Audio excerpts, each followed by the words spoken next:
Pangkalan militer Amerika Serikat yang ada di Suriah kembali diserang pada Selasa 8 Oktober malam. Pangkalan itu berada di dekat ladang gas Konoko di Provinsi Deir ez-Zor, Suriah Timur.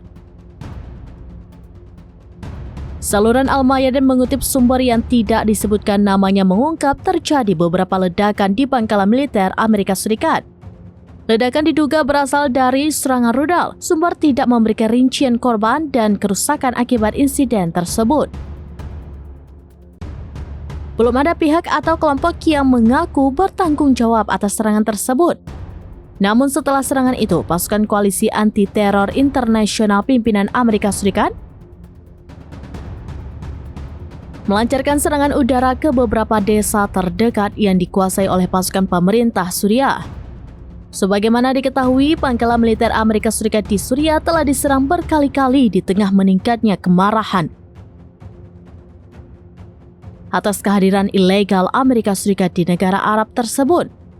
Serangan-serangan ini kian meningkat sejak Israel menginvasi jalur Gaza dan melancarkan genosida terhadap warga Palestina pada 7 Oktober 2023. Perlawanan Islam di Irak, sebuah kelompok induk faksi-faksi perlawanan, telah berulang kali mengumumkan serangan terhadap pangkalan dan fasilitas Amerika Serikat di Irak dan Suriah.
Download Tribun X sekarang, menghadirkan lokal menjadi Indonesia.